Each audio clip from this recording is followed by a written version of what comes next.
मैं बता रहा हूँ, मेरे नबी की तारीख उठाइए, मेरे नबी के बचपन की तारीख उठा करके देखिए। अल्लाह अकबर, सरकार बाहर से तशरीफ लाए हैं, उम्र शरीफ 6 बरस की है, बचपन का जमाना है। घर के अंदर आए, माँ नजर नहीं आई। जवानों, माँ से प्यार किया करो, माँ से मोहब्बत किया करो, इनकी कदर कर लो, इनकी कदर कर लो। माँ बाप बड़ी अजीम नेमत होते हैं। घर में तशरीफ लाए, माँ का चेहरा नजर नहीं आया। जैसी माँ का चेहरा नजर नहीं आया, सरकार की आंखों में आंसू आ जाते हैं। यूं निगाह उठाई आसमान की जानिब, दिल में ख्याल गुजरा, ए मेरे परवरदिगार, बाप का साया तो पैदा होने से पहले ले लिया, आज मेरी माँ नजर नहीं आ रही है। इतनी बात अभी दिल पे महबूब के गुजरा है ख्याल, इतने में रब ने महबूब के दिल पे इल्हाम फरमाया, ए मेरे महबूब उदास ना हो, घर के अंदर चले जाओ, माँ अंदर मौजूद है। अल्लाह अकबर, मेरे सरकार मकान के अंदर तशरीफ लाए हैं। क्या देखते हैं, मकान कमरे के अंदर मेरे नबी की अम्मी ने यूं पैर खड़े किए हुए हैं और ऐसे हाथ बांधे हैं, सर घुटनों के बीच में रखा हुआ है।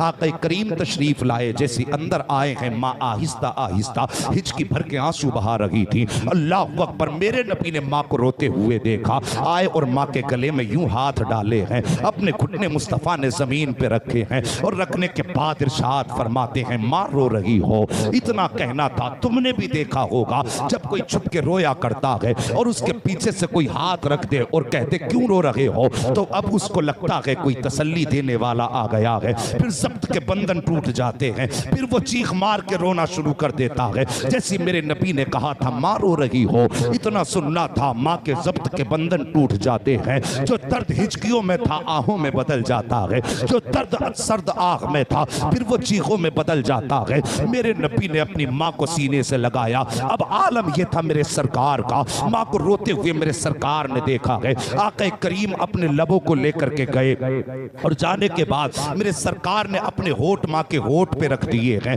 और गले में हाथ पड़ा है। अब सरकार भी माँ के साथ आंसू बहा रहे हैं, सरकार इस दर्द के साथ रोए हैं। क्या करीम के आंसू माँ के रुखसार पे गिर रहे हैं और माँ के आंसू सरकार के रुखसार पे गिरते जा रहे हैं। अल्लाह अकबर, तवज्जो करना प्यारे, सरकार जब इस दर्द के साथ रोए हैं, आक़ा करीम के आंसू गिरे हैं, माँ ने बेटे के सर पे हाथ रख के कहा, लख्ते जिगर तुम क्यों रो रहे हो। मेरे नबी ने कहा था, माँ बता तो सही रोने की वजह क्या है। उसके बाद आका ने अगला जुमला इरशाद फरमाया था, ए माँ इसलिए रो रही हो कि खुदा ने तुम्हारे बेटे को यतीम बनाया है, या इसलिए रो रही हो कि तुम्हारा बेटा कमजोर है, या इसलिए रो रही हो कि तुम्हारा बेटा छोटा है। आका करीम फरमाते हैं, ए माँ अगर ये सोच करके रो रही हो कि तुम्हारा बेटा कमजोर है तो आप इशारा फरमाइए, अगर आप कहेंगी तो आपका बेटा आसमान से चांद सितारों को तोड़ करके कदमों में लाके डाल देगा। जैसी इतनी बात सुनी है, माँ ने लख्ते जिगर को सीने से लगाया, नूरी नजर को प्यार किया,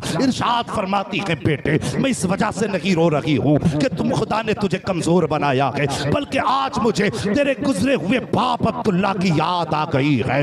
इतना सुनना था। मेरे नबी फरमाते हैं, माँ चाहती क्या हो। सैयदा अमीना कहती है, ए मेरे लख्ते जिगर, मेरा दिल चाहता है काश मैं तुझे लेकर के तेरे बाप अब्दुल्ला के मजार पे जाऊं और जाने के बाद उन्हें सलाम करूं और सलाम करने के बाद उनसे कहूंगी, अब्दुल्ला तुम तनहा छोड़ के आए थे, लेकिन देखो आज आमिना तनहा नहीं आई है, बल्कि तुम्हारे चमन का सबसे प्यारा फूल मोहम्मद अपने हाथ में लेकर के आ गई है। अल्लाह अकबर, मेरे नबी ने इतना सुना है, माँ की गोद से उठते हैं, सीधे दादा की गोद में जाके बैठ जाते हैं। कभी दादा की ताड़ी चूम रहे हैं, कभी माथा चूम रहे हैं, कभी लबो रुखसार चूम रहे हैं। दादा ने कहा था, बेटे बता तो सही रोने की वजह क्या है, आंसू क्यों बहा रहे हो। जैसी इतनी बात कही है, मेरे सरकार फरमाते हैं, दादा हम आपसे कुछ मांगना चाहते हैं। मेरे आका करीम फरमाते हैं, दादा हम आपसे कुछ मांगना चाहते हैं। सरकार फरमाते हैं, बेटे मांगो, क्या मांगना चाहते हो। सब मेरे सरकार ने फरमाया था, दादा हम ये चाहते हैं अगर आप इजाजत दें तो हम अपने ननिहाल में घूमने के लिए चले जाएं। याद रखिए, तवज्जो है आपकी मेरी तरफ। बहुत अच्छा बयान चला, बहुत अगर ये बंद भी हो जाएगा इंशाअल्लाह तो टाइम तो ऐसे भी हो जाएगा पूरा। बस आप जिस मोहब्बत से सुन रहे हैं उसी मोहब्बत से सुने। कहते हैं जरा या रसूल अल्लाह, और जोर से या रसूल अल्लाह। इस नजरिए से सुनिए, मैंने सरकार की माँ का जिक्र छेड़ा है। क्यों जानते हो? इसलिए छेड़ा है कि अगर कोई मेरी माँ की तारीफ करे मेरा कलेजा ठंडा होगा और कोई नबी की माँ की तारीफ करे, गुंबद खजरे वाले के सीने में ठंडक पड़ जाएगी। तवज्जो है? हाँ बोलो जरा सुभान अल्लाह। बस गौर फरमाइए, मेरे सरकार दादा जान से जाके कहते, दादा हम मदीना जाना चाहते हैं। याद रखिए, मेरे सरकार का ननिहाल भी मदीना है, मेरे सरकार के वालिद का ननिहाल भी मदीना है, और मेरे सरकार के दादा का ननिहाल भी मदीना है। बड़ा गहरा ताल्लुक सरकार का शहर मदीना से है। और शहर मदीना जाते हुए रास्ते में सरकार के वालिद की कब्र पड़ा करती थी। तवज्जो करें, रास्ते में जाते हुए मेरे सरकार की वालिद की कब्र पड़ती थी। मेरे सरकार ने जब इतनी बात कही, दादा ने कहा बेटा बस इतनी बात कहा? जी।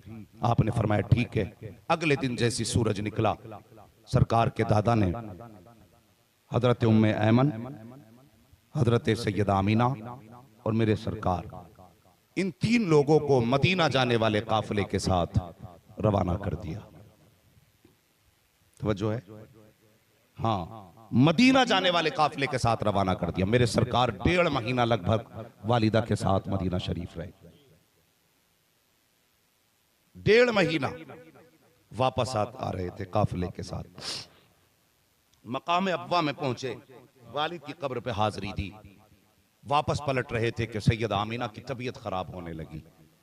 वो जवानों, आज हमारे माँ बाप बीमार होते हैं तो हम माँ बाप की बात सुनने तक के लिए तैयार नहीं होते।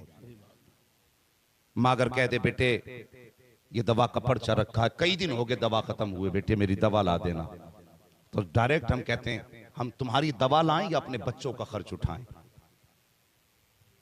ये बेवकूफी है। मैं कहता हूं खुदा की कसम, बाप की जरूरत है पूरी तुम करो, माँ की जरूरत है तुम पूरी करो, तुम्हारी जरूरत है खुदा पूरी कर देगा। हम तो जानते ही नहीं जरूरत है पूरी कराना। जिसके दरवाजे पे रब ने सब कुछ रखा, हमने उससे रिश्ता तोड़ दिया और फिर भागे फिर डोरी दे दे, तावीज दे दे। अबे डोरी और तावीज में सब कुछ होता तो सबसे ज्यादा डोरी तावीज तो उसके गले में लटके होते जो तुझे डोरी तावीज से जिंदा रखना चाह रहा है।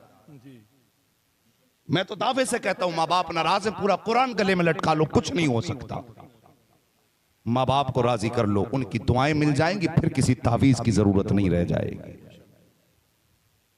हाँ, दुआ तावीज असर है इसमें, लेकिन ये तभी कामयाब हैं जब घर के अंदर माँ बाप राजी होंगे।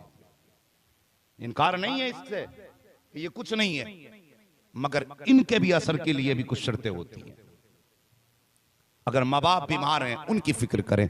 मेरे नबी की वालिदा की तबीयत खराब हुई, रास्ते में काफिले के साथ आ रहे हैं, तबीयत इतनी बिगड़ने लगी। जब तबीयत बिगड़ी तो हजरत हलीमा हजरत सैयदा आमीना कहती हैं, उम्मे ऐमन कहा जी सैयदा, का अब मुझसे सवारी पे बैठा नहीं जाता, कहना क्या चाहती हो? का काफिले से कह दो जरा ठहर जाए, कुछ देर आराम कर लें, जब तबीयत सही हो जाएगी फिर हम चलेंगे। काफिला ठहर गया। दोपहर का वक्त था। सरकार माँ के सर को गोद में लेकर के बैठे हैं। अल्लाह अकबर। वक्त गुजरता गया, शाम का वक्त करीब आने लगा। बजाय इसके कि तबीयत सुधरती, तबीयत बिगड़ती गई। तबीयत जब बिगड़ती गई, शाम का वक्त होने लगा, तब काफिले वालों ने कहा था, ए उम्मे ऐमन, सैयदा से पता करो, अगर ये साथ चलें तो हम ठहरते हैं, और अगर ये साथ ना जाएं तो फिर हमें जाने की इजाजत दे दो, ताकि हम अपने वक्त से अपना सफर कर सकें। जैसी काफिले ने इतनी जाने की बात कही, ये आवाज मेरे नबी के कानों से टकराई है। जरा सोचो तो सही, चारों तरफ जंगल है, दूर दूर तक किसी तबीब का पता नहीं है,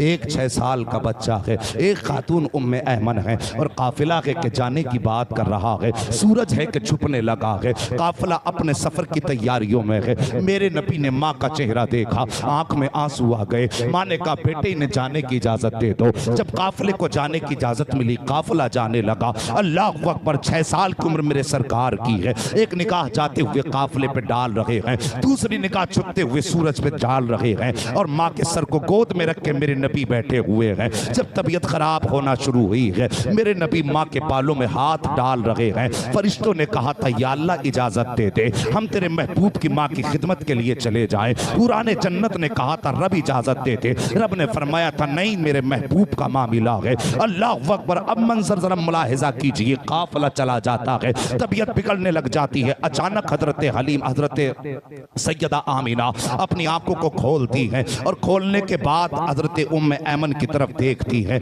और देखने के बाद इशारा करके बुलाया, कहा उम्मे ऐमन जरा करीब आ जाओ। हजरत उम्मे ऐमन करीब आई है। नबी की वालिदा ने अपने शहजादे का हाथ पकड़ा है और पकड़ने के बाद हजरत उम्मे ऐमन के हाथ में दे के कहा था, उम्मे ऐमन अब मैं दुनिया से जा रही हूँ, आज के बाद मेरे बेटे की जिम्मेदारी तेरे हवाले है। याद रखना, जिन बच्चों की माएँ बचपन में चली जाती हैं वो बच्चे दीवार से लग के रोया करते हैं। याद रखना, आज के बाद मेरा मोहम्मद दीवार से लग के ना रोने पाए। अगर ये दीवार से लग के रोएगा तो आमीना की रूह तड़प जाएगी। इतना कहने के बाद आपने अपने शहजादे का हाथ उम्मे ऐमन के हाथ में दिया है और खुद आंसू बहा रही है। जैसी कुछ देर गुजरी है, हजरत सैयदा आमीना ने यूं बाजू फैलाए हैं और फैलाने के बाद अपने बेटे की तरफ देखा और देखने के बाद फरमाया था, ए मेरे शहजादे मोहम्मद, आज से पहले तूने हजरत हलीमा सादिया से लोरियां सुनी है, उनकी बेटी सीमा से लोरियां सुनी है, उससे पहले तुमने सौबिया से लोरियां सुनी है।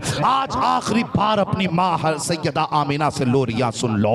ये कह के आवाज थी, मेरे सरकार दौड़े हैं, माँ के सीने से लग जाते हैं। माँ ने शहजादे के आंसू पोंछे और इरशाद फरमाती है, मेरे शहजादे आंसू ना बहा, तेरी दुनिया में अजीम शान है, निराली शान है बेटे। जब तू पैदा हुआ था तो कोई आवाज दे रहा था और ये कह रहा था, ये बच्चा बड़ी अजीम शान वाला है, आने वाले जमाने में इस बच्चे का रुतबा इतना बुलंद होगा कि सारा जमाना इस बच्चे का गुलाम बनाया जाएगा और इस बच्चे को सारे जमाने का इमाम बना दिया जाएगा। नारे तकबीर, नारे रिसालत, उलमा अहले सुन्नत, शाने मुस्तफा। फरमाया, बेटे आंसू ना बहा। आप बातें करते करते बेहोश हो गई। मेरे नबी ने मां के सर को संभाला, गोद में रखा, एक हिचकी सैयदा आमीना ने ली और रूह कफ़स उनसरी से परवास कर गई। जब मां का विसाल हुआ, फरिश्तों में कोहराम मच गया। या अल्लाह, ये क्या मामला है? बाप का साया तो पैदा होने से पहले ले लिया और अब माँ को भी 6 साल की उम्र में ले लिया। रब ने फरमाया, मेरा महबूब है। फरिश्तों ने कहा, या अल्लाह, महबूबों के साथ तो ऐसा नहीं किया जाता। तो रब ने फरमाया, फरिश्तों, जो मैं जानता हूं वो तुम नहीं जानते। फरिश्तों ने कहा था, या अल्लाह, इस रात से पर्दा हटा दे, हमें भी बता।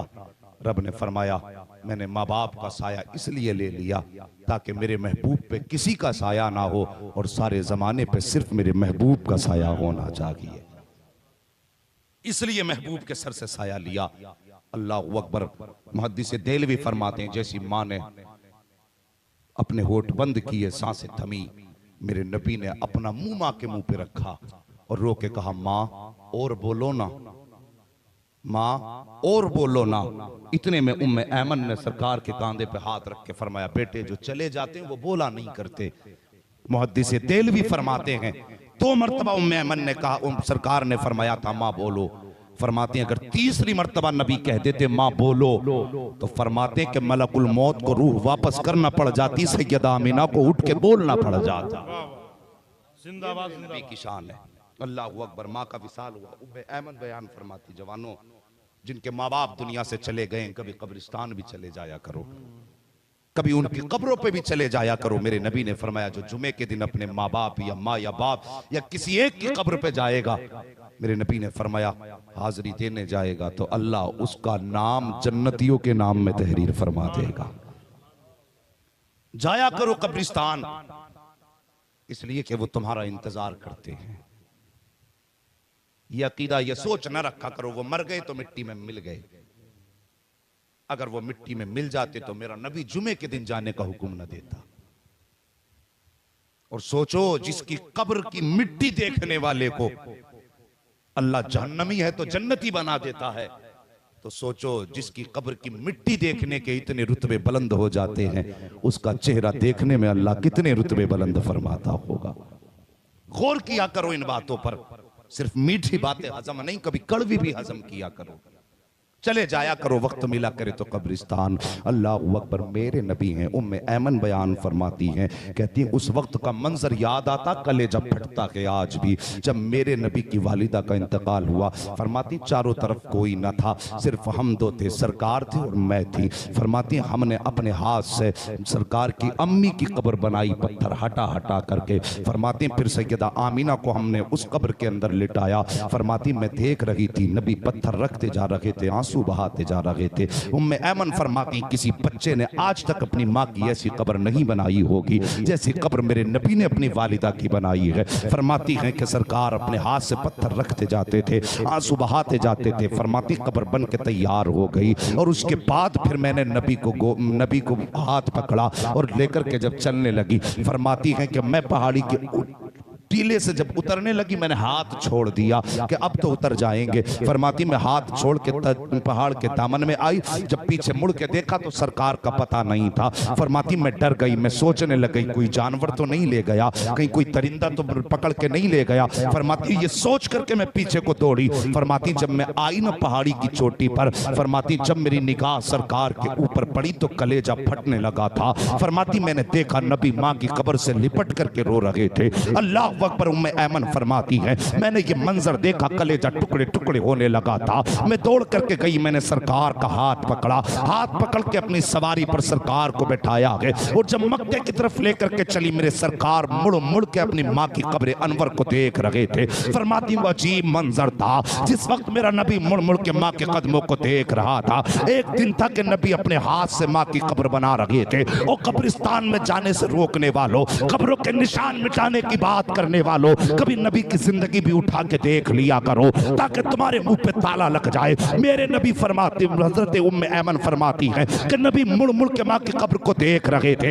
एक दिन वो था कि नबी माँ की कब्र बना करके आए हैं, फिर एक दिन वो आया है मेरे नबी ने ऐलान नबुव्वत फरमाया है, फिर यही मस्जिद नबवी है, इसी की दीवार से सरकार टेक लगा करके बैठे हैं और सरकार के सर घुटनों पे रखा हुआ है, सरकार आंसू बहा रहे हैं। हजरत उमर फारूक आजम ने आके कहा था या रसूल अल्लाह, अगर किसी ने जबान चलाई हो तो जबान काट देंगे, अगर किसी ने आंख चलाई हो तो आंख को निकाल देंगे, अगर किसी ने हाथ चलाया होगा तो हाथ काट देंगे। सरकार बताइए तो सही, किसी ने तकलीफ पहुंचाई है तो अपने पास जवान बेटे मौजूद हैं, अपनी जिंदगियां लुटा देंगे, हुजूर तकलीफ नहीं होने देंगे। मेरे नबी ने फरमाया था उमर किसी ने तकलीफ नहीं दी है, किसी ने हाथ नहीं चलाया है, किसी ने आंख नहीं दिखाई है। तब हजरत उमर ने कहा था या रसूल अल्लाह, अगर किसी ने आंख नहीं दिखाई है तो बताइए रोने की वजह क्या है। मेरे सरकार फरमाते हैं उमर आज मोहम्मद को अपनी माँ की याद आ गई है, आज आमीना की याद आ गई है। तब उमर ने कहा था या रसूल अल्लाह, कि आज भी आपको माँ की याद आया करती है।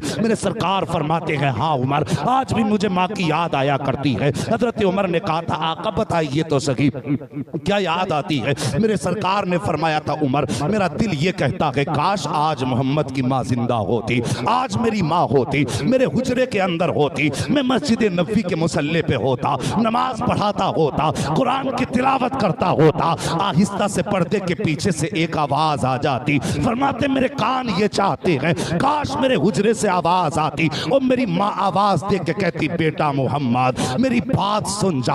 आका फरमाते हैं सहाबा जैसी मेरी माँ आवाज दे देती मैं नमाज तोड़ देता, मुसल्ला छोड़ देता, माँ की खिदमत में चला जाता। सहाबा ने कहा था हुजूर बंदगी छोड़ने के बाद बंदी की बारगाह में जाते, इबादत छोड़ने के बाद माँ की बारगाह में जाते। आका फरमाते हाँ वजह क्या है। तब नबी ने फरमाया था ए मेरे सहाबा सुन लो, नमाज तोड़ देता, मुसल्ला छोड़ देता, माँ के पास चला जाता। वजह यह है कि जब माँ राजी होती है तभी पैदा करने वाला खुदा राजी हुआ। नारे तकबीर, नारे रिसालत, उलमा अहले सुन्नत, हज़रत अल्लामा मौलाना मुफ्ती हम्माद साहब किबला जिंदाबाद जिंदाबाद। बहुत